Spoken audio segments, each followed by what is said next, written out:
The epidemic of malicious fake news and false propaganda that flooded social media over the past year, it's imperative that leaders in both the private sector and the public sector step up to protect our democracy and innocent lives. So the woman who voted for a war that was sold on a diet of fake news, a war that killed hundreds of thousands of innocent people, is lecturing Americans about fake news posing a threat to innocent people. Give me a break, Hillary. You're the queen of fake news. This isn't about politics or partisanship.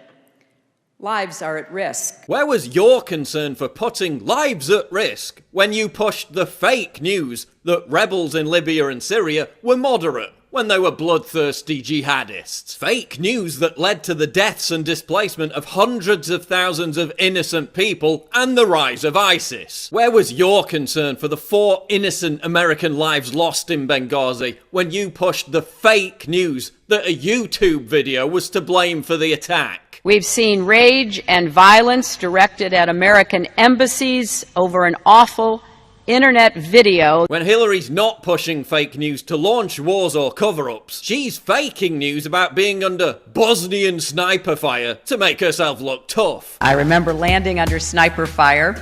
There was supposed to be some kind of a greeting ceremony at the airport, but instead we just ran with our heads down to get into the vehicles to get to our base. I made a mistake in describing it.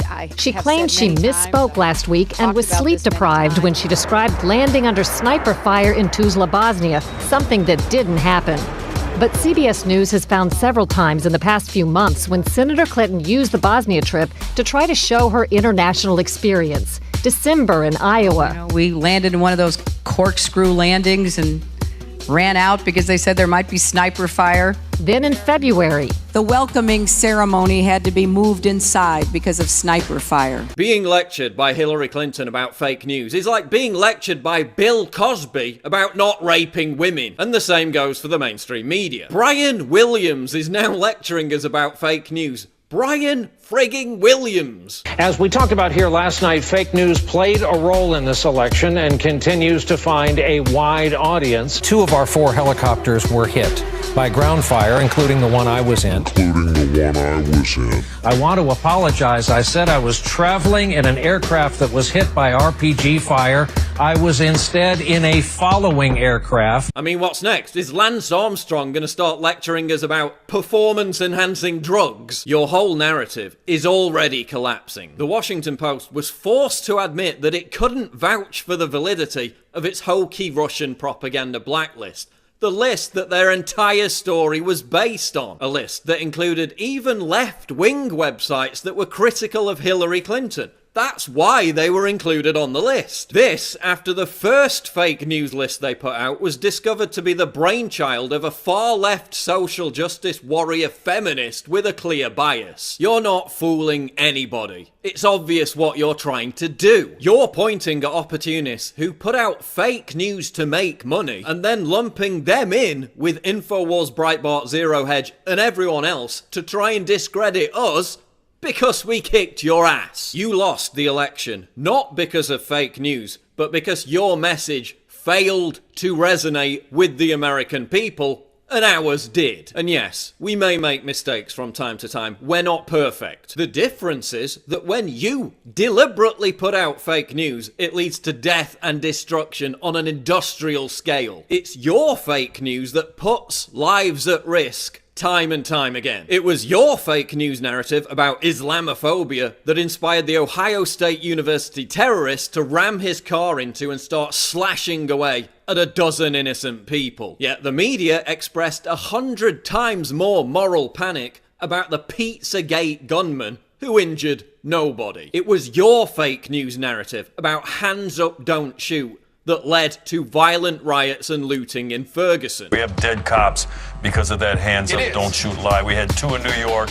We also had 5 in Dallas and some in Baton Rouge, Louisiana, people who were trying to avenge for the life of Mike Brown, who was a thug. There are dead cops because of that fake news story out of Ferguson, Missouri. It was your fake news about a deceptively edited audio tape in the Zimmerman case that fueled racial tensions across the country. It was your fake news narrative about 1 in 5 women being raped on college campuses that led to numerous fake news stories about rapes on college campuses that never happened. Hoaxes that ruined people's lives. And this week, police said they found no evidence to support what Jackie told the magazine about being raped and assaulted. It was your hysterical fake news narrative about Donald Trump being the next incarnation of Hitler that fueled riots and violent attacks against Trump supporters across the country. There he goes again. These mass protesters are destroying anything they see. It was your fake news narrative about Hillary Clinton's victory being inevitable that made you look even more untrustworthy than you already were. Most of the prostitutes pushing this fake news narrative were the same ones caught in bed with the Clinton campaign before the election. The same ones who pushed the fake news narrative that the WikiLeaks emails were fabricated or doctored. I haven't spent a lot of time reading through WikiLeaks emails, but I will tell you this. What we know is that many are not authentic. Total BS. Yet the mainstream media gave these prostitutes a platform to push this fake news narrative time and time again. That was you. Not Macedonian teenagers or Kremlin operatives, that was you. As The Intercept reports, this whole fake news bandwagon was actually launched by a Hillary Clinton supporter called Marco Chacon. Chacon specialized in creating blatantly fake anti-Clinton frauds with the goal of tricking his opponents into citing them so that they would be discredited. He was responsible for fabricating the bucket of losers quote. But these prostitutes were so eager to demonize Trump that they started circulating Chacon's fake news as evidence that the Podesta emails were falsified. So the same idiots who are now pointing fingers at everyone else and screaming fake news were the first to actually circulate and amplify the fake news that the Podesta emails were doctored. The media's fake news narrative has been completely debunked, yet Google, Facebook, and Reddit are already censoring discussion of certain topics anyway. And isn't it funny how this fake news narrative just suddenly emerged after an election cycle that saw a complete collapse in trust for the mainstream media, with Trump actually making that distrust of the media part of his campaign. And this crooked media, you talk about crooked Hillary, they're worse than she is.